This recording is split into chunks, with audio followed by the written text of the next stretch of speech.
हाँ साथियों, good evening सभी को। सब बढ़िया है? ठीक। हम जो लास्ट बात कर रहे थे, जो टॉपिक चल रहा था हमारा जलवायु। जलवायु में हम ऋतुएं पढ़ रहे थे। ऋतुओं में हमने शीतकाल पढ़ना शुरू किया था, है ना। शीतकाल में बहुत सारी बातें हम कर चुके थे। शीतकाल के अंदर मैंने आपको कहा था कुछ तारीखें हमको लिखनी है। उनमें से हमने जो है सबसे पहले जो स्टार्ट किया था वो स्टार्ट किया था 22 दिसंबर। क्या स्टार्ट किया? 22 दिसंबर। आप लोग वैसे भी एक चित्र बना के आए थे पीछे, उसके आधार पर बता सकते हो कि 22 दिसंबर को क्या होता है? सूर्य क्या करता है, कहां चमकता है? मकर पे। कहां चमक रहा है? मकर पर सूर्य चमक रहा है सीधा। मकर पर सूर्य चमक रहा है सीधा।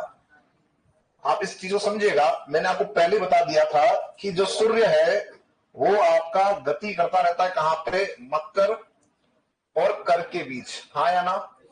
हालांकि हम चक्कर लगा रहे हैं, वो हमारा चक्कर नहीं लगा रहा है। पृथ्वी जब आपका जो घूम रही है, परिक्रमा कर रही है, उस के कारण कुछ भाग करीब जो है कहा जाता है आपका जो कर्क जो वाला जो भाग है वो आ जाता है सूर्य के सामने, और कभी आ जाता है मकर वाला भाग सूर्य के सामने। ठीक है। और जो ये कंडीशन आपकी है, इस कंडीशन को हम जो है कुछ नाम देते हैं अलग अलग। जैसे जब सूर्य चमकता है मकर की तरफ तो हम इसे कहते हैं दक्षिणायन की स्थिति। क्या बोलते हैं? दक्षिणायन की स्थिति। मतलब आप देखें कि सूर्य कहां है? दक्षिणी गोलार्ध में। सूर्य कहां चमक रहा है? दक्षिणी गोलार्ध के अंदर सूर्य की जो किरणें हैं वो सीधी गिर रही है। दक्षिणी गोलार्ध के अंदर सूर्य की जो किरणें वो क्या हो रही है? सीधी गिर रही है। हम पढ़कर आए थे कि जब सूर्य की किरणें आपका मकर पे सीधी पड़ेगी तो आपका जो कर्क रेखा वाला भाग है या जो उत्तरी गोलार्ध का भाग है जो आपके 0 डिग्री से ऊपर है, किससे ऊपर है? 0 डिग्री से आपका यानी भूमध्य रेखा से ऊपर है, वहां पे किरणें गिरेगी तिरछी।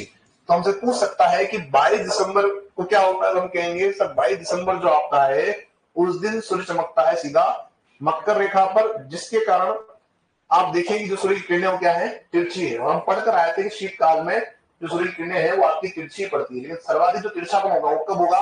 22 दिसंबर को होगा।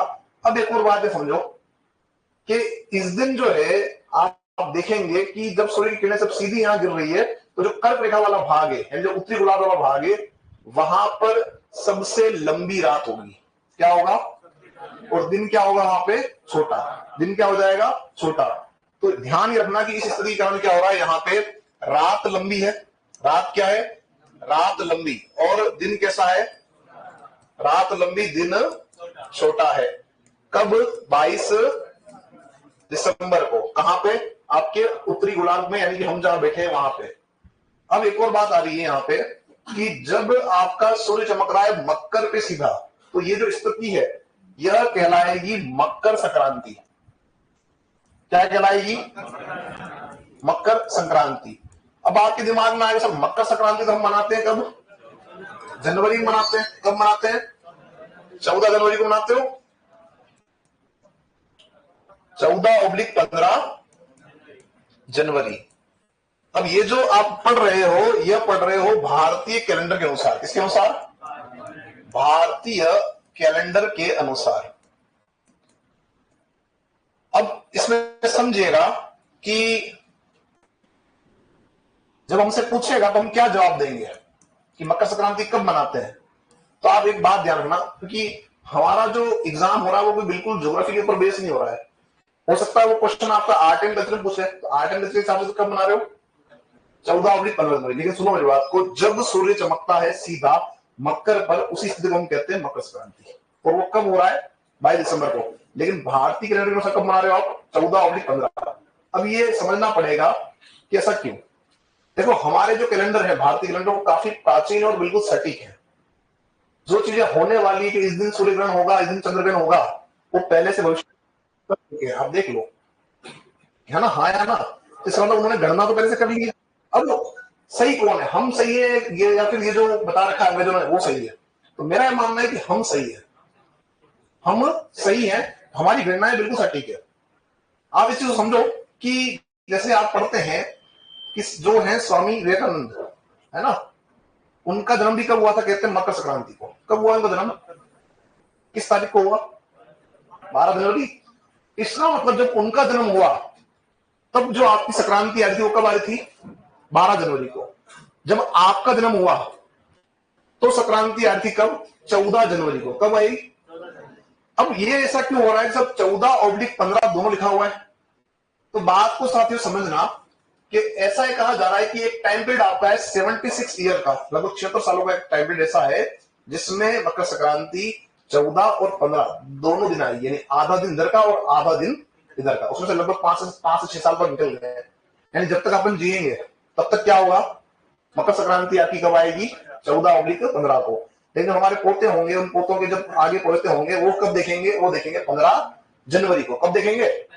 बात सुन आ रही है कि भाई जो आपका टाइम पीरियड है लगभग 76 सालों का, तब तक आपका ये रहेगा, यानी कि हमारे जो कैलेंडर है वो बिल्कुल सटीक है।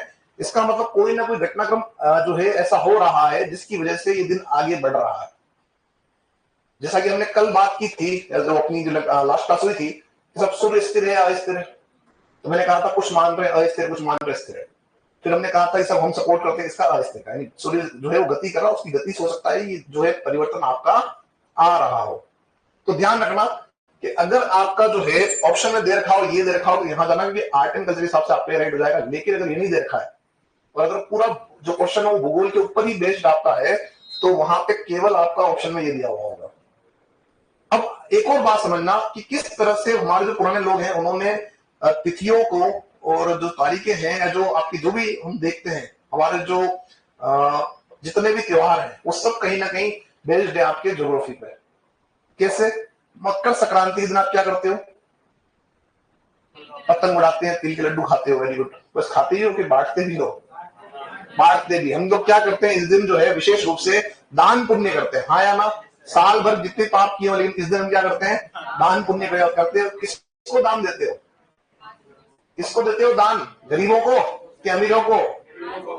किसको देते हो? एक थोड़ा बोला करो है साथियों यार, है? दान किसको जाता है? गरीबों को। दान में क्या दे रहे हो? तिल्ली के लड्डू। कौन है ये? बिल्कुल सही बोल रहा भाई, तिल्ली के लड्डू। क्या दे रहे हैं? तिल के लड्डू। तिल में क्या मिलाया आपने? गुड़, और लड्डू बनाया। और क्या दे रहे हो? पुराने कपड़े। क्या दे रहे हो? या अगर थोड़ा बहुत पैसा हमारे पास है तो हम क्या करते हैं? कंबल बांटते हैं। क्या बांटते हैं? यानी आप जो है गरीबों को कपड़े, कंबल और लड्डू खिला रहे हो। अब क्यों खिला रहे समझो। दिसंबर और जनवरी की हम बात करें तो हमने कहा था कि सबसे ज्यादा प्रभाव ठंड का इसी में होता है। जनवरी वर्ष का सबसे ठंडा महीना है। तिल पौष्टिक होता है, गुड़ भी पौष्टिक होता है, और जब वो तिल और गुड़ का बना हुआ पकवान खाएगा तो उसके लिए क्या हो जाएगा? एक खुराक का काम हो जाएगा, है ना? और वो ठंड से अपना बचाव कर लेगा, और जो आपने कपड़े वपड़े दिए हैं जो ओढ़ने के लिए दिया है उससे ठंड का बचाव हो जाएगा, हाँ या ना? अब आप एक और बात समझो कि जबकि मकर रेखा तो हमारे देश में ही नहीं है, तो भी हम मकर संक्रांति मना रहे हैं। ये कर्क हमारे देश में है। कर्क कहां है? हमारे देश में है साथियों। तो आप देखेंगे सब, आपने कभी आज तक कर्क संक्रांति मनाई क्या? नहीं मनाई। क्यों नहीं मनाई? समझो, कर्क संक्रांति आती नहीं है। कौन है ये? आती नहीं है भाई। कर्क संक्रांति भी तो आएगी ना जब सूर्य आपका चमकेगा सीधा कर्क पे, तो क्या आएगा दोस्तों? कर्क संक्रांति आएगी। यानी कब आएगी? 21 जून को आएगी। अब आप समझो कि इस दिन आप दान पुण्य क्यों नहीं कर रहे हो? अब आप देखिए इस समय क्या पड़ रही है? गर्मी पड़ रही है साहब। अब अगर आप किसी को दान पुण्य दोगे, किसी गरीब को दो, जब सर्दी में दिया तो अगर मान लो एक्स्ट्रा भी दे दिया तो 2 दिन 3 दिन चल जाएगा, खराब नहीं होगा। और अगर आपने गर्मी में दे दिया, ठीक है, तो गर्मी इतनी भयंकर पड़ रही 21 जून को, तो जो दिया हुआ है वो खराब हो जाएगा। अब उसको टेंशन कि कल तक तो खराब हो जाएगा, मैं आज ही खा लूं। बहुत कम खाने से मर रहा था या ज्यादा खाने से मर जाएगा, बीमार हो जाएगा, हाँ या ना? और गर्म कपड़े नहीं पहनेगा इस समय। पहनेगा क्या? नहीं पहनेगा। तो कहने का मतलब कहीं ना कहीं आपके जो बनाए हुए त्योहार है वो कहीं ना कहीं हमारे ज्योग्राफी के ऊपर ही डिपेंड कर रहे हैं। आप कोई भी त्योहार उठा के देख लो किसी भी धर्म के अंदर, तो आपका वो जो है लिंक कर देगा किससे? ज्योग्राफी से। चलते को आगे यहां से आप ध्यान रखना कि ज्योग्राफी के लिए हम देखें तो तारीख क्या आपकी है, और अगर हम भारतीय कैलेंडर के अनुसार जाएं तो तारीख क्या आपकी आ रही है? 14/15 जनवरी। लिखना स्टार्ट करें साथियों। 22 दिसंबर में इस दिन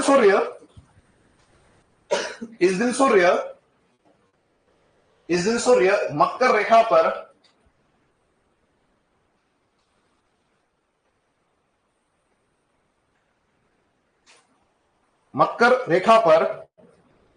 सीधा चमकता है। मकर रेखा पर सीधा चमकता है। मकर रेखा पर सीधा चमकता है। यह स्थिति मकर संक्रांति यह स्थिति मकर संक्रांति कहलाती है, मकर संक्रांति कहलाती है, कहलाती है। और ये डाउट जो आया है ऑनलाइन उसको भी अपन देखेंगे, यहां आ जाएगा अभी उसका आंसर। देखिए, इस दिन उत्तरी गोलार्ध में, इस दिन उत्तरी गोलार्ध में, इस दिन उत्तरी गोलार्ध में दिन छोटा और रात लंबी होती है। इस दिन उत्तरी गोलार्ध में दिन छोटा और रात लंबी होती है, दिन छोटा व रात लंबी होती है, दिन छोटा व रात लंबी होती है, दिन छोटा व रात लंबी होती है। अब थोड़ा सा और समझना इस बात को, उल्टा कर लो इस क्वेश्चन को। आपसे पूछ सकता है कि 22 दिसंबर को सबसे बड़ा दिन कहां होगा? कहां होगा? मकर पे। कहां होगा? और आपको ध्यान होगा बड़ा दिन भी एक त्योहार है शायद क्रिश्चियनों का, शायद, है ना, बड़ा दिन। तो बड़ा दिन भी कब आता है? वो आपका जो आता है वो इसी तारीख को आपके आसपास आता है ना। तो बड़ा दिन जो है कौन सा हो जाएगा साथियों आपका? वो हो जाएगा आपका मकर पर 22 तारीख को। इसका उल्टा कर सकते हैं। आगे चलते इससे पर आगे एक और बात समझना, जब सूर्य जहां पे चमकेगा सीधा वहां दिन बड़ा होगा, और जब तिरछा है वहां दिन छोटा होगा। जहां सीधा चमक रहा है वहां रात छोटी होगी, और जहां तिरछा चमक रहा है वहां रात लंबी होगी। तो हमारे यहाँ पे सबसे लंबी रात मानी जाती है, वो कौन सी मानी जाती है? 22 दिसंबर की। क्लियर है यहाँ पे सभी का? आगे देखो नेक्स्ट, 14/15 जनवरी, 14/15 जनवरी, 14/15 जनवरी। और देखो, भारतीय कैलेंडर के अनुसार, भारतीय कैलेंडर के अनुसार, कैलेंडर के अनुसार इस दिन मकर संक्रांति मनाई जाती है। भारतीय कैलेंडर के अनुसार इस दिन मकर संक्रांति मनाई जाती है, मनाई जाती है। कब मना रहे हो? 14/15 को। चले, तो हमने लगभग जो शीतकाल था उस शीतकाल में सारी हमने बातें कर ली है। अब हम कहां जाएंगे? अब हम जाएंगे ग्रीष्मकाल की ओर। कहां जाएंगे? ग्रीष्मकाल। अब ग्रीष्मकाल में आप पढ़कर आए थे, शुरुआत कब से हो रही है? ग्रीष्मकाल कब से कब तक है? मध्य मार्च से लेकर मध्य जून। अब आप समझे बात को कि मार्च के अंदर भी हम एक तारीख पढ़कर आए थे, वो तारीख क्या थी? 21 मार्च। तारीख क्या थी वो? 21 मार्च। 21 मार्च को क्या हो रहा था? 21 मार्च को क्या हो रहा था? सूर्य चमक रहा सीधा कहां पे? भूमध्य रेखा पे। कहां चमक रहा? सीधा भूमध्य रेखा पे चमक रहा है। और जब सूर्य चमकेगा भूमध्य पर सीधा तो क्या होगा? क्या हो जाएगा भाई? जब यही सेंटर में चमकेगा तो दोनों भागों में दिन और रात बराबर होंगे। तो वर्ष में दो ऐसे दिन होते हैं, 21 मार्च और 23 सितंबर, जिस दिन और रात बराबर होते हैं, उनकी अवधि बराबर होती है। तो लिखो साथ इस दिन, देखो 21 मार्च ग्रीष्म ऋतु में लिखेंगे पहला बिंदु 21 मार्च। एक सेकंड रुकना, मैंने क्या लिखवाया? जो साथी ऑनलाइन कह रहे हैं, मैंने तो लिखवाया ना कि 22 दिसंबर को दिन छोटा होता है, ये तो लिखवाया है ना। और जो मैंने बड़ा दिन की बात की वो मैंने कही मकर रेखा के लिए कही है, ठीक है।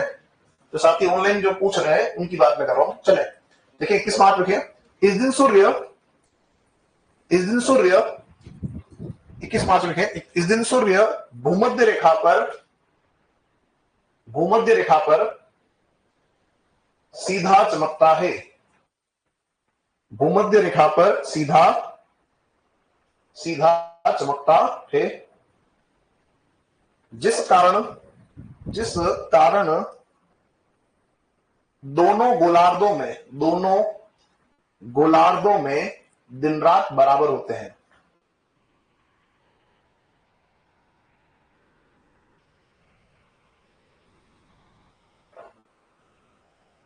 जिस कारण दोनों गोलार्धों में दिन रात बराबर होते हैं।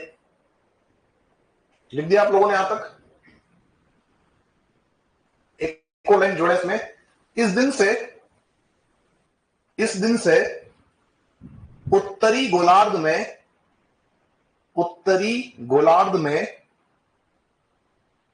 में ग्रीष्म का प्रभाव बढ़ता है। बढ़ने लगता है ना, ग्रीष्म का प्रभाव बढ़ने लगता है।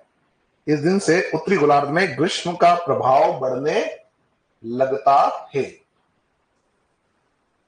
ग्रीष्म का प्रभाव बढ़ने लगता है। क्लियर यहां तो सभी का? चलते अपन आगे। हमारे यहाँ पे सबसे ज्यादा जो प्रभावित होता है जो महीना है गर्मी से, वो कौन कौन से होते हैं? मई और जून। और जो सबसे गर्म महीना वो कौन सा है? जून का। लिखिए इसमें अगला बिंदु साथियों, अगला पॉइंट लिखिए। मई व जून माह में, मई व जून माह में, मई व जून माह में ग्रीष्म का प्रभाव, ग्रीष्म का प्रभाव अधिक होता है। ग्रीष्म का प्रभाव अधिक होता है, अधिक होता है। नेक्स्ट पॉइंट लिखेंगे। जून वर्ष का, जून वर्ष का, जून वर्ष का सबसे गर्म महीना है। सबसे गर्म महीना है। जून वर्ष का सबसे गर्म महीना है। जैसा कि हम पढ़कर आए थे कि 22 तारीख को चमक रहा था सूर्य कहां पे? आपका सीधा मकर पे। इस तरह से 21 जून को चमकता है कहां पे? सीधा आपका कर्क पे। और जब ये सीधा चमकेगा कर्क पे, ये स्थिति कहलाती है कर्क संक्रांति। कर्क संक्रांति कहलाती है, ध्यान रखना। और जब ये सूर्य यहां चमकेगा सीधा, तो सीधी सी बात है कि यहां क्या हो जाएगा? दिन बड़ा। क्या हो जाएगा? अब इस क्वेश्चन को ऐसे पूछ सकता है सीधा ही कि उत्तरी गोलार्ध में सबसे छोटी रात कब होगी? क्या पूछ रहा है? उत्तरी गोलार्ध में सबसे छोटी रात कब होगी? 21 जून को कि 22 दिसंबर को? तो 21 जून वाले कौन कौन है वो इस आ जाए जो कहते हैं 21 जून को छोटी रात होगी। वो सारे हैं जो कहते हैं 22 दिसंबर को होगी। बाकी निर्दलीय है, कभी भी करो, हमारा क्या करना है? बात समझो। आप पढ़कर आए थे कि जब दिन बड़ा होगा तो रात क्या होगी? रात क्या होगी? छोटी। और दिन छोटा होगा, रात क्या होगी? अब आप देखो, आपने 22 दिसंबर में लिखा था कि साहब दिन छोटा और रात लंबी। जब हम यहां बात करेंगे तो यहां दिन बड़ा है तो रात क्या जाएगी? छोटी। जानबूझ के क्वेश्चन को घुमाएगा। आप पढ़ के क्या रहे? आपने पढ़ के साहब 21 जून को दिन बड़ा होता, लेकिन वहां क्या पूछ रहा है? रात आपकी छोटी कब होती है? तो जब दिन बड़ा हो तो रात छोटी। अभी दिन बड़ा रात छोटी कैसे समझो? जो आपका जो टाइम है पूरा दिन का वो कितने घंटे का है? लगभग 24 घंटे का। कितने का है? 23 घंटे 56 मिनट, लेकिन अपन मानते हैं 24 घंटा। कितना है? 24 घंटा। अब 24 घंटे में से देखो 12 घंटे का दिन, 12 घंटे की रात, वो तो हुई आपके 21 मार्च और 23 सितंबर को। अब इसमें एक बात समझना कि लगभग आपका जो है वो 13.25 से लेकर 13 घंटे के बीच में आपका समय अवधि आपकी रहती है। ठीक है, तो हम ये मान सकते हैं कि 13 घंटे से लेकर 13.25 घंटे जो भी आपकी है वो आपका जो हो जाएगा दिन, और जो बाकी समय बचा वो क्या हो जाएगी? रात। इसका उल्टा कर लो, जब आपका 22 दिसंबर होता है तो इस समय क्या होगा? लगभग 13 घंटे की रात और बाकी जो 11 घंटे हो क्या हो जाएगा? आपका दिन। यही होता है, इससे कोई फर्क आपका नहीं पड़ रहा। दिन लंबा रात छोटी, उस समय के आधार पर हम उसको काउंट करते हैं। लिखो इसके साथ 21 जून, और लिखो 21 जून में इस दिन सूर्य कर्क रेखा पर सीधा चमकता है। इस दिन सूर्य कर्क रेखा पर सीधा चमकता है। कर्क रेखा पर सीधा चमकता है। कर्क रेखा पर सीधा चमकता है। इस स्थिति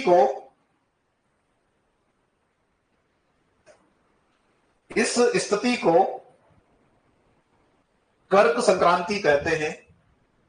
इस स्थिति को कर्क संक्रांति कहते हैं। कर्क संक्रांति कहते हैं। इस दिन उत्तरी गोलार्ध में, इस दिन उत्तरी गोलार्ध में, उत्तरी गोलार्ध में दिन बड़ा व रात छोटी होती है। दिन बड़ा व रात छोटी होती है। दिन बड़ा व रात छोटी होती है। ठीक है, तो सबसे बड़ा दिन कौन सा रहेगा हमारे यहां? 21 जून का। 21 जून को क्या कर रहे हो आप लोग? क्या मनाते हैं? विश्व योग दिवस। तो बनाओ, ब्रैकेट में लिख दो यहाँ पे साथियों, 21 जून को विश्व योग दिवस मनाया जाता है। 21 जून विश्व योग दिवस मनाया जाता है, विश्व योग दिवस मनाया जाता है। ठीक है, ब्रैकेट में देना बंद, पोस्टर बंद कर दीजिएगा। अब दो स्थितियां हमारे सामने, एक तो कर संक्रांति की और एक है मकर संक्रांति की। दोनों की चित्र बनाएंगे और दोनों चित्र आप बनाएंगे 5-5। एक तरफ आपका आ जाएगा पहला ये चित्र और एक तरफ हम और जो है चित्र बनाएंगे कौन सा वाला? मकर संक्रांति वाला। इसको बनाए पहले आप एक बार,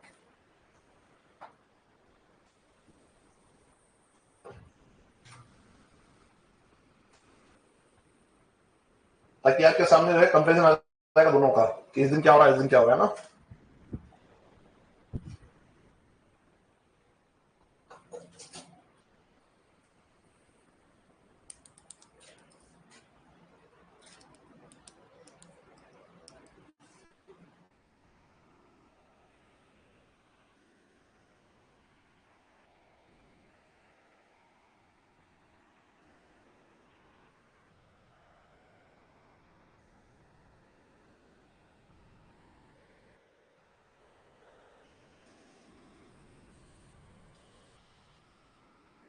बना दिया?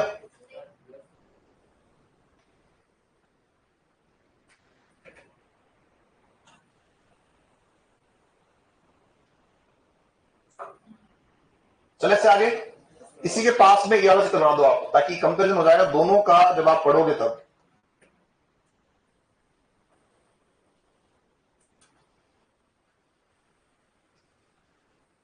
मैंने अभी आपको कहा था कि हमारे यहाँ जितने भी त्योहार हैं उसका संबंध, सीधा सीधा संबंध आपका भूगोल से। किससे है? भूगोल से। उसका एक उदाहरण आपको मैं और दे देता हूं अभी।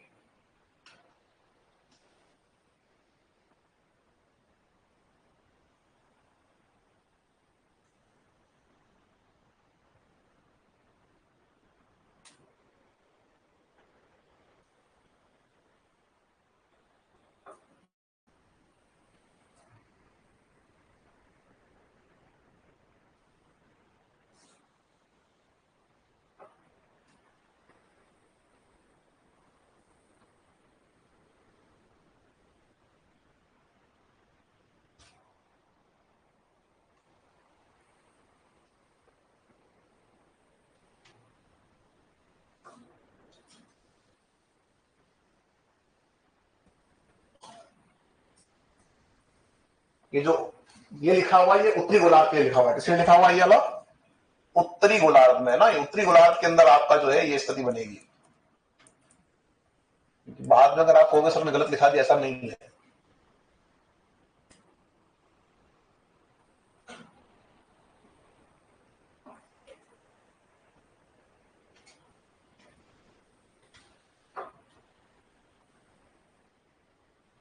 कंप्लीट है क्या ये ना आपका सभी का?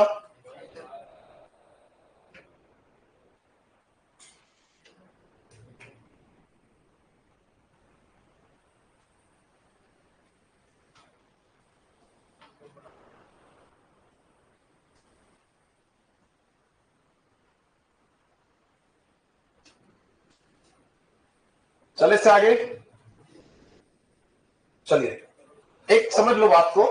मैं छोटा सा डायग्राम आपके सामने बना रहा हूं ताकि आप लोगों को कुछ बात और क्लियर हो जाए। तो मैंने कहा था सेंटेंस आपको कि सब जितने भी त्योहार हैं उनमें कहीं ना कहीं रोल किसका है? ज्योग्राफी का, चाहे वो किसी भी धर्म का हो। समझे बात को?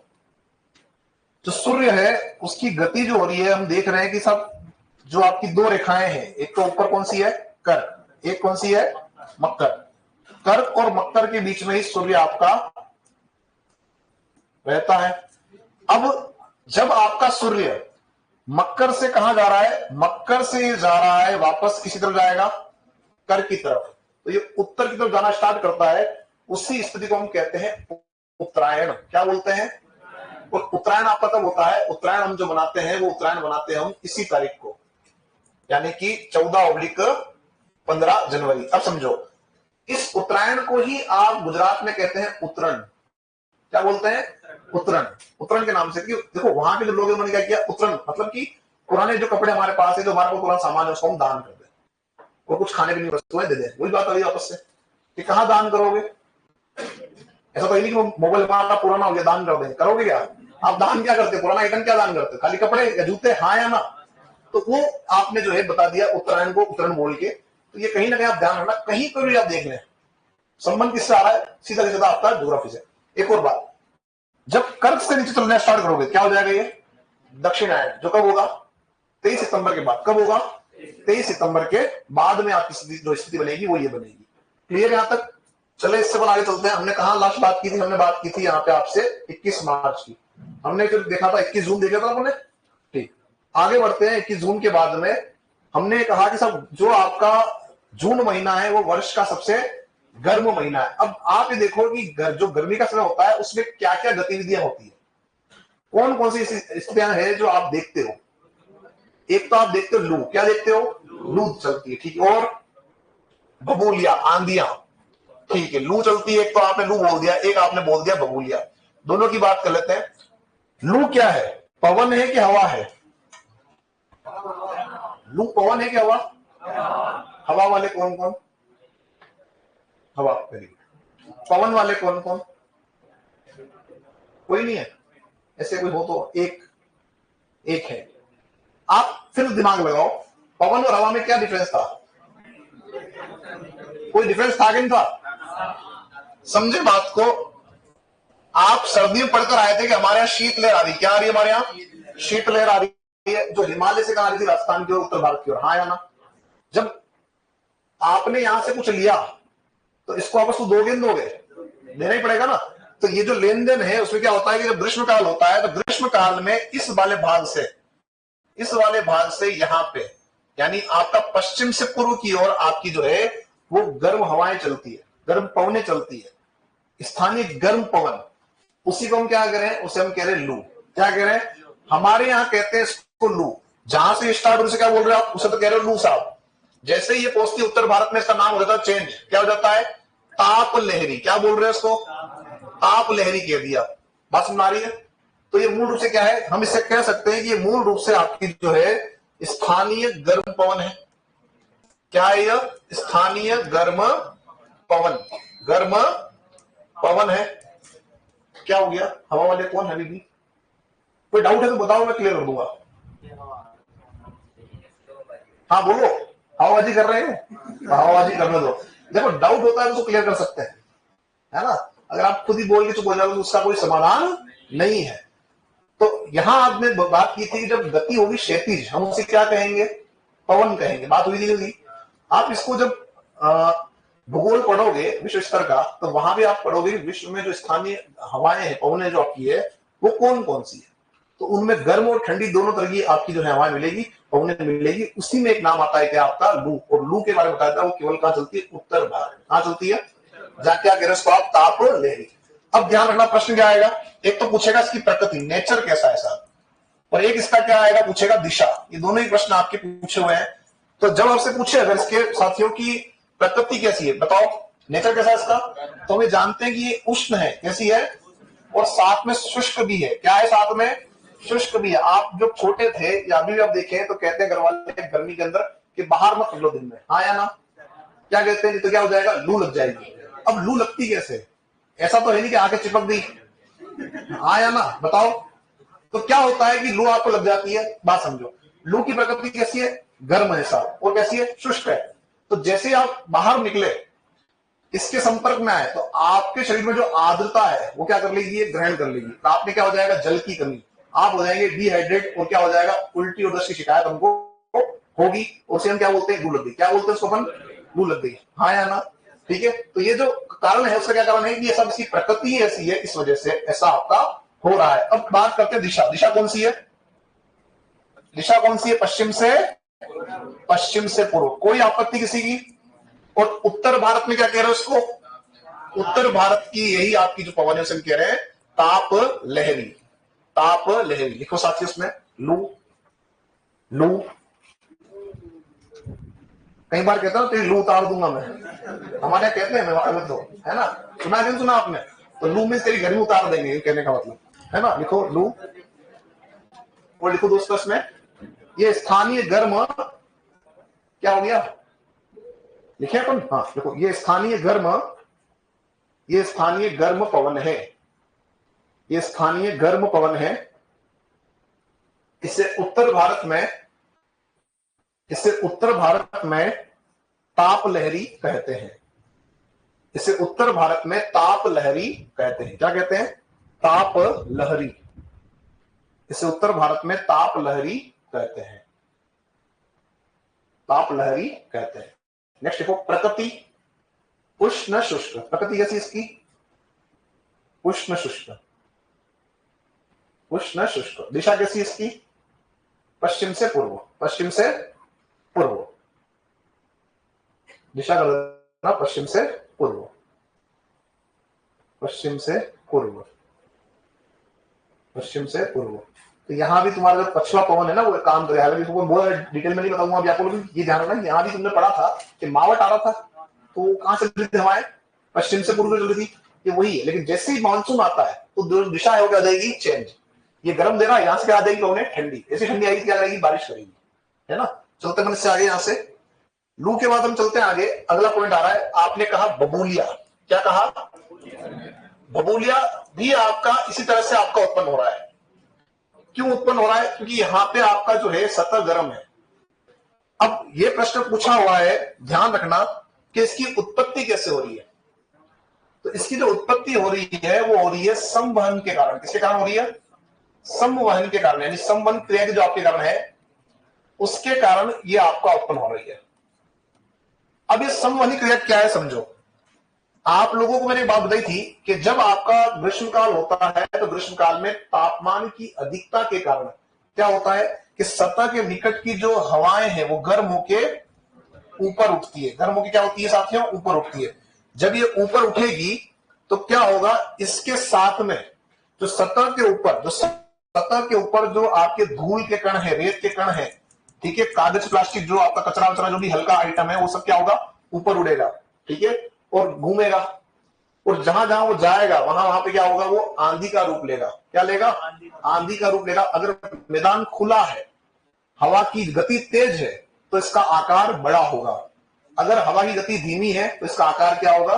छोटा होगा, ठीक है। लेकिन हम देखते पश्चिमी राजस्थान के अंदर मैदान खुला है और वहां पे हवा की गति तेज है, इस वजह से वहां पे क्या दिखते हैं? हमें बड़े बड़े भयंकर जो आपके हैं बवंडर दिखते हैं। उन्हीं को हम कहते हैं क्या? बबूलिया। अब ये पूछता है कि सब सर्वाधिक कहां आते हैं? तो आप जानते हैं कहां आते हैं? गंगानगर में। सर्वाधिक कहां आ रहे हैं? गंगानगर। और न्यूनतम कहां आ रहे हैं? न्यूनतम कहां आ रहे हैं? झालावाड़। मैंने क्या बताया आपको? खुला इलाका होगा तो क्या होगा? ज्यादा आएंगे, और खुला इलाका नहीं है तो क्या होगा? कम आएंगे। तो न्यूनतम कहां आ रहे हैं? हम कह रहे हैं झालावाड़ में। कहां आ रहे हैं?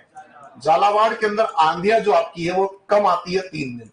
जबकि जो आपका गंगानगर, श्री गंगानगर है, वहां आप देखेंगे औसत रूप से 27 दिन। कितने दिन देखते हो?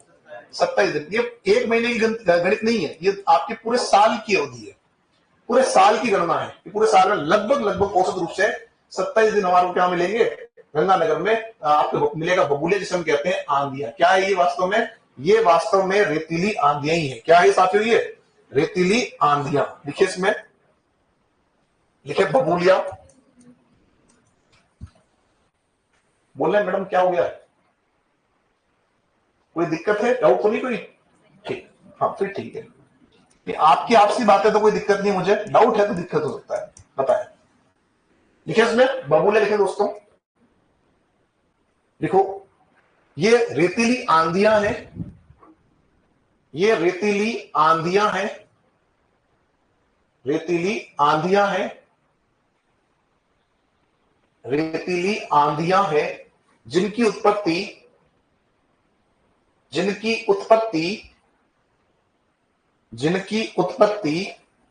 संवहनी क्रिया, जिनकी उत्पत्ति संवहनी क्रिया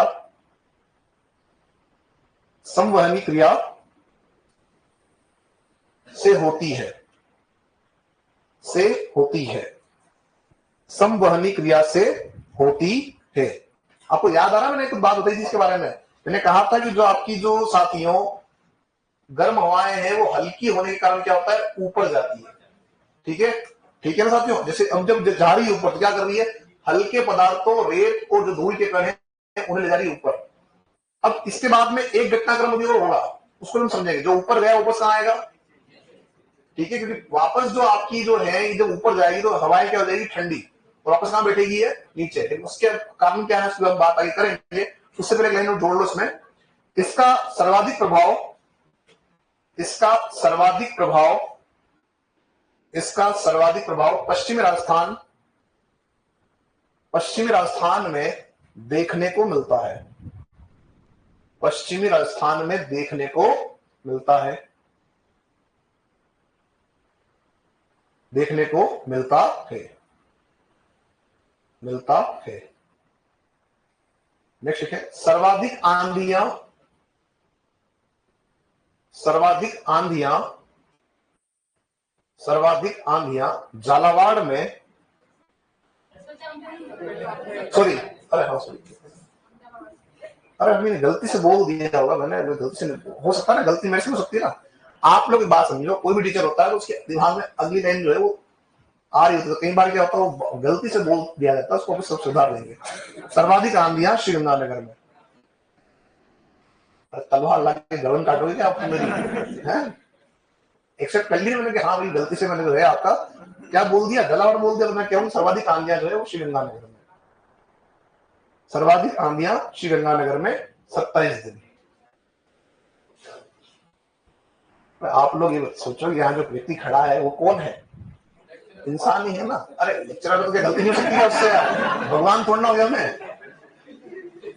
है? कल को मैं बन जाऊंगा प्रोफेसर, तो इसका मतलब ये है कि मैं गलत बोल ही नहीं सकता, कुछ वर्ड गलत भी नहीं हो सकता, ये बताओ तुम। ऐसा नहीं है। अब इसको समझो कि कोई बड़े से बड़ा व्यक्ति हो, कहीं बार बारीक मिस्टेक, बारीक मिस्टेक, मिस्टेक भी नहीं कह सकते उसको, है ना। तो आप इसको वो बहुत हो, अरे नहीं ऐसा नहीं करना अपने को, अपने को इसको जो है लाइटली लेना, लाइटली लेके इसको आगे चलना है। क्या लिखा आपने साथियों, सर्वाधिक आपकी जो आंधियां हैं वो श्रीगंगानगर में 27 दिन। आगे देखो नेक्स्ट, न्यूनतम आंधियां झालावाड़ में, न्यूनतम आंधियां झालावाड़ में, झालावाड़ में 3 दिन, न्यूनतम आंधियां झालावाड़ में 3 दिन, 3 दिन। कितने दिन साथियों, 3 दिन। अच्छा एक छोटी सी मिस्टेक भी हुई तो कितना वो माहौल बन गया खुशी का कि हाँ हाँ ये गलती हुई तो है। एक बता रहा हूं आपको, एक बहुत बड़ा कोचिंग, वहां पे कोई बहुत पुरानी फैकल्टी, मतलब एजेड मींस, मतलब मान लो रिटायर्ड होने की उम्र में प्रोफेसर, 4 घंटे पढ़ाया दर्शन शास्त्र। क्या पढ़ाया, 4 घंटे उन्होंने बच्चों को जम के लिखाया साहब।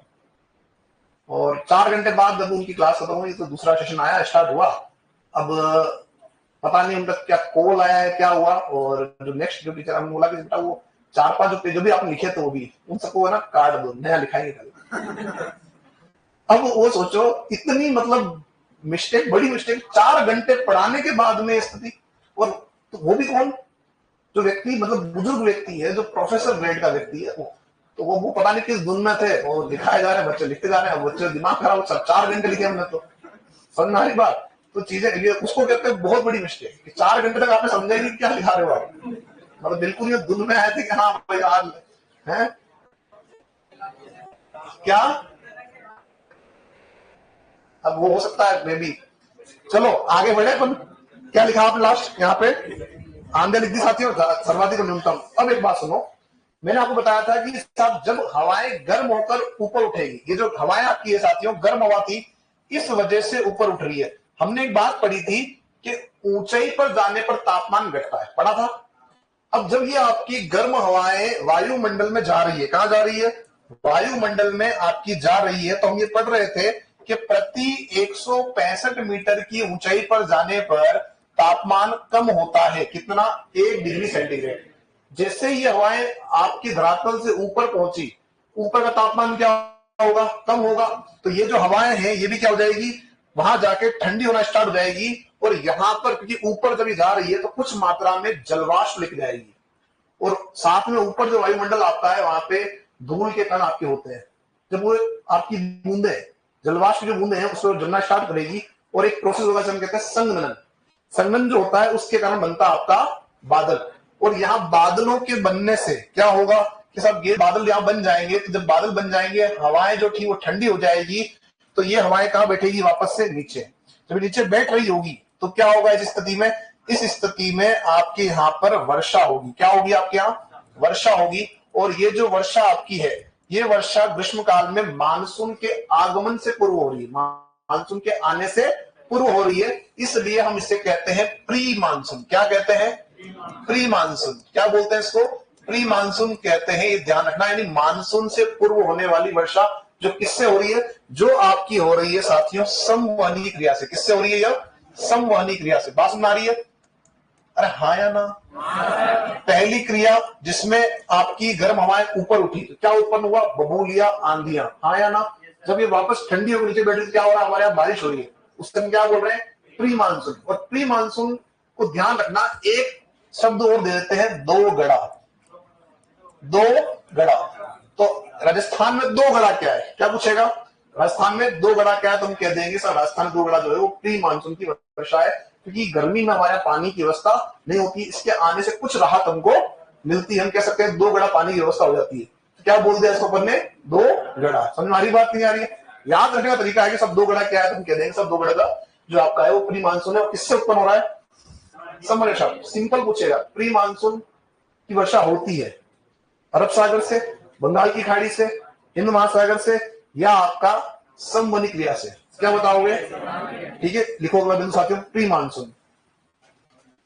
प्री मानसून लिखो, सही बता रहा हूं मैं। अभी मैंने क्या बोला था?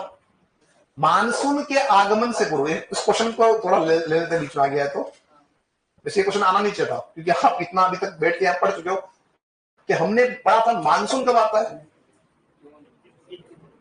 मैंने तो नहीं पढ़ा कोई 21 जून अभी तक। 1 जून आप मार्च में आता है। वेट वेट वेट वेट, थोड़ा सा रुकेंगे अपन। रुके, मैं बोलूं, आप थोड़ा सा पेज पलटे और मैंने वहां लिखा था ऋतु है।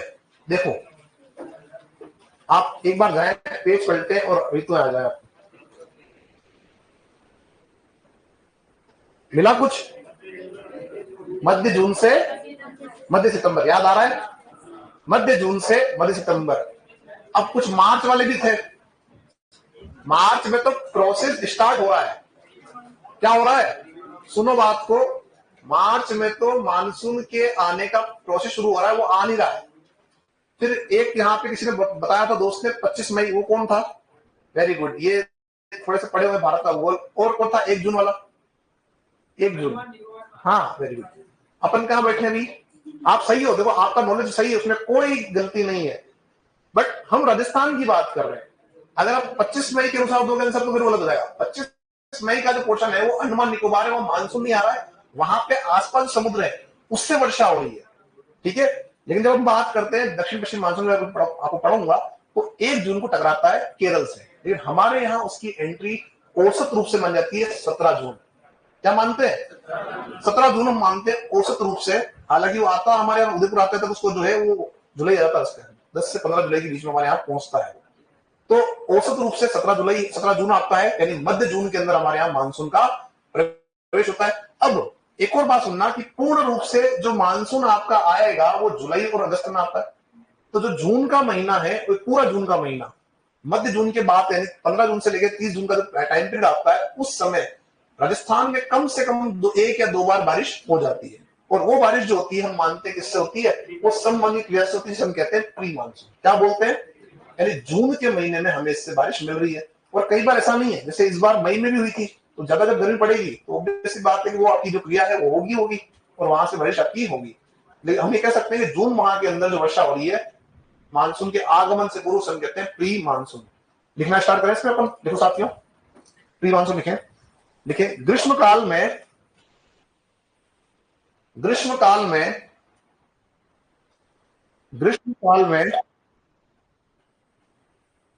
मानसून के आगमन से पूर्व, मानसून के आगमन से पूर्व होने वाली, मानसून के आगमन से पूर्व होने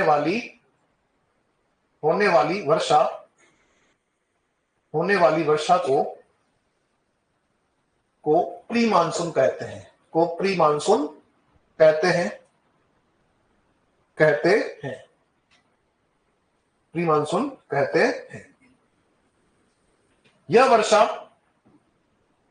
वर्षा संवहनी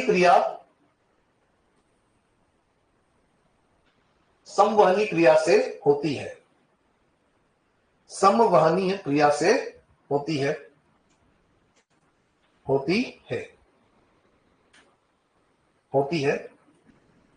नेक्स्ट पॉइंट लिखेंगे। प्री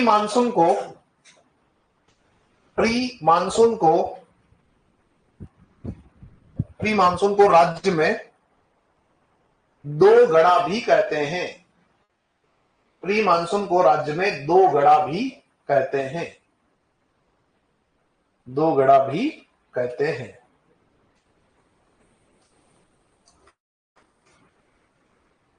हैं, ठीक है।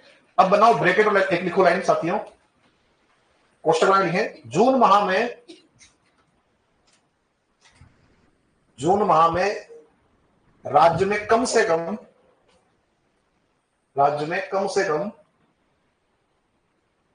1 से 2 बार वर्षा हो जाती है,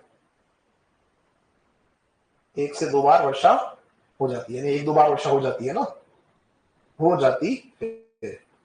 कोष्टक करना बंद। और जो आप देख रहे हो बारिश क्या बोलेंगे, ऐसे बोलेंगे प्री मानसून। लेकिन जब प्री मानसून की बारिश आपकी हुई और मान लो तेज गर्मी पड़ रही है और उस तेज गर्मी में एक दिन बारिश हो गई, मौसम हो गया ठंडा, हम लोग बोलते हैं अब कल देखना। अब कल क्या देखना, क्या हो जाएगी, उमस। वो उमस क्यों होगी, उमस इसलिए होगी कि जब आप देख रहे हो कि आपके यहाँ गर्मी है तो आपके यहाँ जो पवन है, जो हवा है, वो कैसी है, गर्म है, कैसी है, और कैसी है, शुष्क है, कैसी है, शुष्क है। तो जब आपको गर्मी लगी, पसीना हुआ, इसने सोख लिया। लेकिन जैसे इसके अंदर आपकी आर्द्रता आ गई, अब ये आपके पसीने को सोखेगी नहीं, उल्टा ये आर्द्रता कहां होगी, आपके शरीर के ऊपर लगेगी और हमें क्या लगेगा, उमस का अनुभव होगा। वो गर्मी ज्यादा भयंकर होती है इस गर्मी की तुलना में। क्लियर, चलते अपन आगे।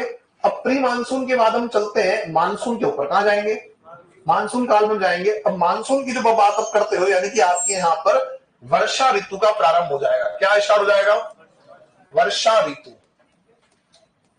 कुछ इसमें बातें और आगे आएगी, अन्य तथ्य लिखाऊंगा, उसके अंदर आपकी बहुत सारी बातें ग्रीष्म काल की आएगी। पर हमारे यहाँ पे जो वर्षा होती है वो ग्रीष्म काल में होती है। हाँ पता है, स्लाइड बैक करनी है। इसमें जो आपने बताया कि शुष्क हवाएं हैं, पानी तो होता नहीं होगा। हाँ, बारिश कैसे आएगी, पानी तो समझो बात को। जमीन पे जब जो पानी था वो कहां जा रहा है, ऊपर जा रहा है। कहां जा रहा है, सुनो सही बात तो सुनो, बात सुनो बात। वो पानी कहां गया, ऊपर गया। वो पानी पूरी सतह पर होना है क्या, वो तो जलाशय में पानी है ना। पानी कहां से जाएगा, जलाशय जाएगा, जो पेड़ पौधे उनसे जाएगा। सतह पर, पूरे सतह पर पानी है क्या, अपने सतह शुष्क है ना। आप कहां रहते हो, जल के अंदर या जल के बाहर, देखो कहां रहते हो, बताओ, जल के बाहर रहते हैं। अब क्या हुआ, जब बरसात हुई, वो पानी का वहां आपके कॉलोनी की जहां भी आप रह रहे हो वहां की मिट्टी कैसी हो गई, कैसी हो गई, गीली हो गई, हाँ या ना। अब जब वहां से वापस अगले दिन जब सूर्य की जो किरणें वो गिरेगी, तापमान बढ़ेगा, तो इसी मिट्टी का जो नमी है वो कहां जाएगी, वायु में। कहां जाएगी, और उस वायु के अंदर आप हो, तो फिर क्या लगेगा आपको, उस समय आपको जो है उमस का अनुभव होगा। बात समझ आ रही है, ये ध्यान रखना। क्योंकि उस पूरी सतह पर आपको पानी नहीं था, वो तो आया कहां से आया, वर्षा से आया। क्लियर, चलो अपन इससे आगे। अब हम चलते हैं नेक्स्ट।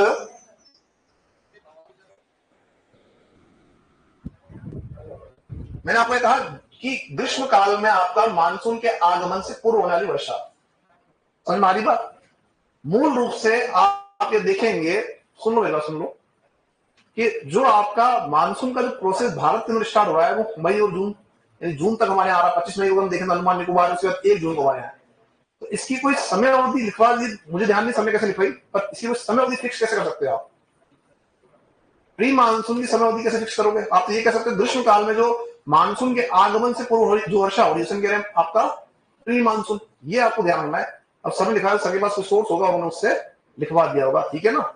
चलो, एक्चुअल में क्या होता है, जब आप एक ही चीज को कहीं दो जगह अलग पढ़ रहे हो, उनका सोर्स क्या है, वो हो सकता है उनका ऑथेंटिक सोर्स हो, आप वो ले लेना।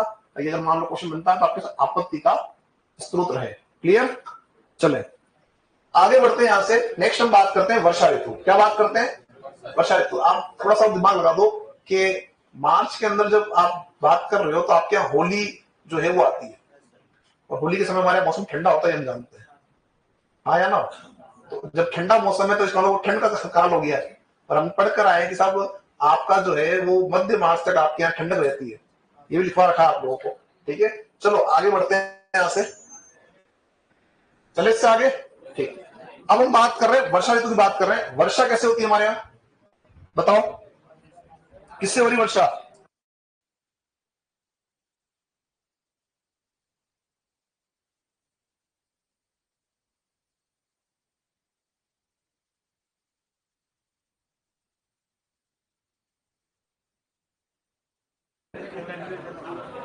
चलो छोड़ो इस चीज को, पर आप थोड़ा सा ध्यान रखें इस चीज का। हाँ, अब जो मैं पूछ रहा हूं उसकी बात करो कि जो वर्षा ऋतु आपकी है, हम बात कर रहे हैं मानसून की। मानसून आ कहां से रहा आपके? हम कुछ बात पढ़कर आए थे बेटा कि आपका जो भारत है, भारत के दक्षिण में एक महासागर है। कौन सा सागर आप साथियों? हिंद महासागर। हिंद महासागर की जब हम बात करते हैं तो हिंद महासागर के अंदर आपका मानसून उत्पन्न हो रहा है। कौन उत्पन्न हो रहा है? मानसून। मानसून का नाम क्या दे रहे हो आप? हिंद महासागर का जो मानसून है उसे क्या बोल रहे हो आप? दक्षिण पश्चिम। क्या बोल रहे हो? दक्षिण पश्चिम मानसून। क्यों बोल रहे हो? बिल्कुल समझना इस बात को कि हिंद महासागर ये दिख रहा आपको, ये वाला पोर्शन, इधर बंगाल की खाड़ी, तो इधर आपका अरब सागर। ज्यादा विस्तार इसका इस तरफ है। कहां है? आपके अरब सागर की तरफ इसका विस्तार ज्यादा है जब हम विश्व का नक्शा देखते हैं तो। अब जो मानसून आपके यहाँ आ रहा है, उस मानसून की जो उत्पत्ति होती है वो वास्तविकता में जो अफ्रीका महाद्वीप उसके निकट में द्रोणी का इलाका है, मेस्कर्नी, वहां पे ये प्रोसेस आपका स्टार्ट होता है। और वहां से आपका जो ये मानसून है ये धीरे धीरे आगे आपका बढ़ रहा है। मानसून है क्या? बेसिकली चक्रवाती तो है एक तरह से। ये आपका जो है मानसून धीरे धीरे आपका आगे बढ़ रहा है, और ये भारत यानी केरल जो तट अपना है उस केरल के तट से टकराता है। कब टकराता है? 1 जून को ये अनुमानित है, ठीक है, कि 1 जून को आपका जो है ये केरल के तट से टकराएगा। अब एक बात समझो, हो सकता है कभी ये जल्दी आ जाए, कभी लेट जाए, हो सकता है। ये फिक्स 1 तारीख को आएगा ऐसा नहीं है, ठीक है। कभी हो सकता है कि आपका 30 को आ गया, कभी हो सकता है 2 को आया, 3 को आया, ये संभावनाएं रहती है, लेकिन औसत कब आता है? अब क्या हुआ, जब यहां से यह चल रहा था तो पूरा खुला समुद्र था, कोई कुछ नहीं, कोई रोकने वाला नहीं। लेकिन जैसे ही यहां आया, यहां पे क्या आ गया? तट आ गया साहब। अब जब तट आ गया तो क्या होगा कि इसको रोकने वाला मिल गया, और इसकी जो शाखाएं हैं वो शाखाएं आपकी बढ़ जाती है। होता क्या है कि भारत का एक पड़ोसी यहां पे है नारियल के रूप में, श्रीलंका, ठीक है। जैसे ही आपका ये टकराता है साथियों आपका मानसून, तो इसकी एक शाखा तो निकल जाती है इस तरफ, यानी कि आपके बंगाल की खाड़ी की ओर, और इसकी जो एक शाखा आपकी है वह निकल जाती है आपकी इस तरफ, यानी कि आपका अरब सागर की ओर। अब समझना बात को यहां पे कि जब आप बात कर रहे हो कि साहब 2 अलग अलग शाखाएं आपकी हो गई, एक हो गया बंगाल की खाड़ी, बंगाल की खाड़ी, इसे हम कहते हैं बंगाल की खाड़ी का मानसून, बंगाल की खाड़ी का मानसून। और जब आपका एक शाखा यहां आ गई तो इसे हम कहते हैं अरब सागर का मानसून। क्या कहते हैं? अरब सागर का मानसून, अरब सागर का मानसून। समझ में आ रही बात? अरब सागर का मानसून। अब मूल मानसून जो है वो कौन सा है? जो मूल मानसून है, अगर आपसे पूछे कि राजस्थान में वर्षा किस मानसून से होती है, आप बोलेंगे दक्षिण पश्चिमी मानसून से, दक्षिण पश्चिमी मानसून से। अब बात फिर आती है सामने कि फिर ये अरब सागर और बंगाल की खाड़ी क्या है? तो ये अरब सागर और बंगाल की खाड़ी जो है ये इसी दक्षिण पश्चिम मानसून की शाखाएं हैं। क्या है? इसकी शाखाएं हैं, ये आपको ध्यान रखना है। अब यहां से अपन आगे चलते हैं कि हमारे यहाँ पे सबसे पहले कौन पहुंचेगा? तो जो हमारे पास में वो पहुंचेगा। अब देखो साथियों, एक जो शाखा आप देख रहे हो अरब सागर वाली, ये यहां से आपकी चलना स्टार्ट होगी, और हमारे निकट में यानी सबसे निकट में राजस्थान के कोई अगर इलाका है समुद्री, तो वो कौन सा है? कच्छ की खाड़ी। कौन सी खाड़ी है? कच्छ की खाड़ी सबसे निकट का समुद्री क्षेत्र हमारा है। यहीं से आपके राजस्थान के अंदर मानसून आपका आएगा, क्योंकि ये निकट में है। अब ध्यान रखना कि जो राजस्थान है उसमें कौन बीच में आपका है? अरावली। कौन है बीच में? अरावली इस तरह से आपके बीच में स्थित है। अब इससे क्या हो रहा है उसकी बात समझते हैं हम कि जैसे ही आपका सबसे पहले ये मानसून आना स्टार्ट हुआ राजस्थान के अंदर, दक्षिण राजस्थान से एंटर होगा, ठीक है, और ये इस अरावली के समानांतर आगे बढ़ जाएगा, ठीक है, जिसकी वजह से क्या हो रहा है, हम पढ़कर आए थे, जिसकी वजह से पश्चिमी राजस्थान में कम वर्षा होती है। कैसी वर्षा होती है? कम, क्योंकि इसको रोकने वाला कोई नहीं है। और जो प्रवेश की जो आपकी तिथि है, क्या बता रहा हूं यहां पे ध्यान रखना, औसत रूप से बताते हैं 17 जून या मध्य जून जो आपका है, वो आपका राजस्थान में प्रवेश करने की इसकी तिथि है, ठीक है। ये तिथि भी आपका प्रतिवर्ष बदलती रहती है, ये ध्यान रखना। प्रतिवर्ष क्या होता है? बदलती रहती है। हालांकि अभी अपना जो है रिपोर्ट आई नहीं गवर्नमेंट की, लेकिन जो पिछले साल है उसमें बताया गया कि सब 11 जुलाई को आया। कब आया? अब कहां 17 जुलाई, 17 जून आपका, और कहां 11 जुलाई। ये क्या हो गया? डिले। क्या हो गया ये? अभी आपने एक बात नोटिस की होगी, अभी आप यहाँ हैं तो उदयपुर के अंदर बहुत टाइम से जो है बीच में बारिश होना बंद हो गई थी, हाँ या ना? और कुछ दिन अभी जो है बीच में 2 या 4 दिन बारिश हुई थी और वापस बारिश बंद हो गई। ये जो बीच का जो गैप होता है, इसे हम कहते हैं मानसून विखंडन। मानसून विखंडन या मानसून गैप बोलते हैं, जिसमें क्या होता है कि जो वर्षा है वो अचानक 10-15 दिन रुक जाती है, ठीक है, और वापस हुई और वापस रुक गई, ठीक है। जब ये स्थिति होती है तो इससे हमारे हम जो पढ़कर आए थे कि सब राजस्थान के अंदर वर्षा की मात्रा में अनियमितता और क्या है, अनिश्चितता है, वो दिखा रही है ना। अगर ये खंडन ज्यादा रहता है तो क्या होगा, मात्रा हमको कम मिल पाएगी, क्योंकि हमें तो चाहिए पानी, और पानी तभी आएगा जब बरसात होगी। अब मान लो मानसून आके और चला गया और बारिश ही नहीं हुई तो हमारे क्या होगा, जल की कमी हो जाएगी। तो यहां हमने बात कर ली, तो सबसे पहले जो आएगा वो आएगा आपका साथियों, कौन आएगा? आएगा अरब सागर का मानसून। मैंने ये कहा कि दक्षिण राजस्थान से एंटर करता है, यानी इसका प्रवेश अगर पूछेगा तो हम जाएंगे बांसवाड़ा। कहां जाएंगे? क्योंकि राजस्थान के सबसे दक्षिण में कौन है? बांसवाड़ा आपका जिला है। अब चलते हैं इससे आगे। नेक्स्ट जो हमारा है वो है बंगाल की खाड़ी का मानसून। यह जब आपका एंटर करेगा भारत के अंदर और ये टकराएगा, जिससे आपका ये टकराएगा हमारे राजस्थान में आने के बाद में आपका अरावली से। किसे टकराएगा? अरावली से टकराएगा। और अरावली से जब ये टकराएगा तो इसके टकराने से क्या होगा, इसके टकराने से जो पश्चिमी जो पूर्वी राजस्थान आपका है उसमें आपकी वर्षा कैसी होगी? अधिक होगी। वर्षा अधिक होगी कहां पे? पूर्वी राजस्थान के अंदर, क्योंकि इसको रोकने के लिए सामने अरावली खड़ा हुआ है। अब इसका जो प्रवेश आपका होगा वो कहां से होगा? इसका जो प्रवेश आपका होगा वो दक्षिण पूर्व से होगा। ये दक्षिण से आ रहा है और ये कहां से आ रहा है? दक्षिण पूर्व से आ रहा है। और जो स्थान आपका है वो है झालावाड़। कौन सा है? झालावाड़ से इसका प्रवेश होगा। और जहां पे ये एंटर करेगा वहां पे बारिश ज्यादा करेगा। अब आप समझो, आप ये पढ़ते हो कि सब झालावाड़ और बांसवाड़ा में बारिश ज्यादा होती है, हाँ या ना?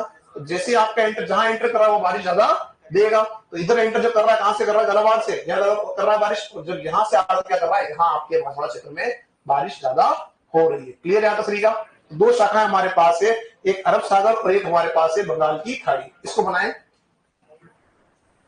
ओवर टाइम हो गया। कौन है ये ओवर टाइम वाला?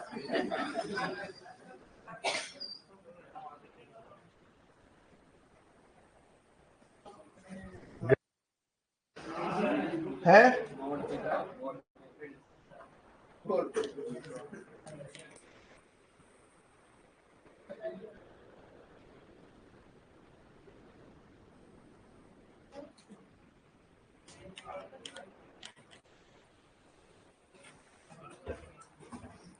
जो बात कर रहे थे सब मार्च के अंदर अपना माहौल डाला। पिछली बार का उठा के देखना, पिछले साल का कैलेंडर, मई के अंदर ओले गिरे थे। कब? मई के अंदर, क्योंकि मावट उस समय लेट आया था। पिछले साल मई में ओले गिरे क्योंकि मावट लेट था उस समय।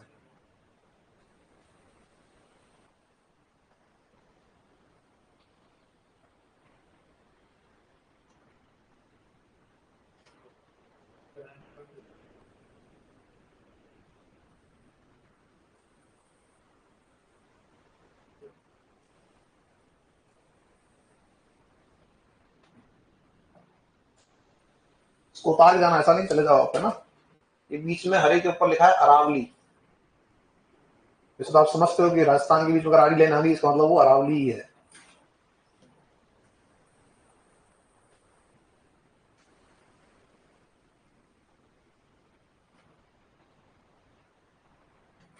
मैं इसको सेव कर रहा हूं मैं सेकंड के लिए। क्या हो गया?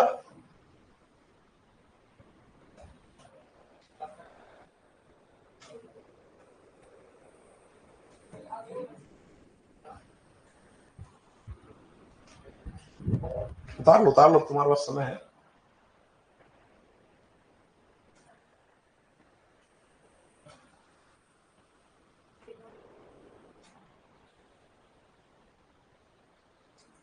इसके बाद आगे पढ़ेंगे कल की क्लास में ना। फटाफट से उतार लो।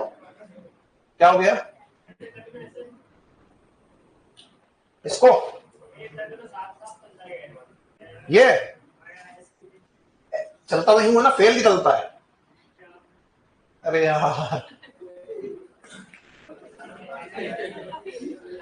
अपन मेरी बात समझो, एक बात सुनो, अगर तुम भारत का भूगोल पढ़ रहे होते, क्लास भारतीय भूगोल चल रही होती है, तो मैं तुम्हारा बताता कि अरब सागरी मानसून 3 शाखाओं में प्रवेश करता है भारत के अंदर।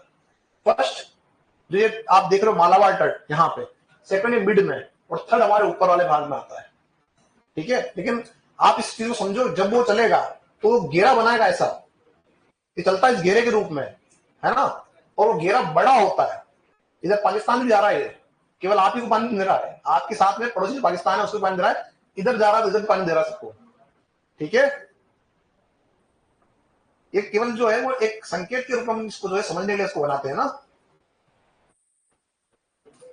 कल कोशिश करेंगे अपन नेट के ऊपर आपको दिखाऊं मैं कुछ ऐसा वेदर वाला।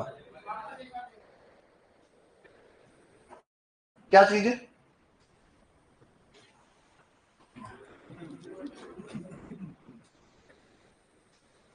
चलो ठीक है, अब इसके आगे हम पढ़ेंगे कल।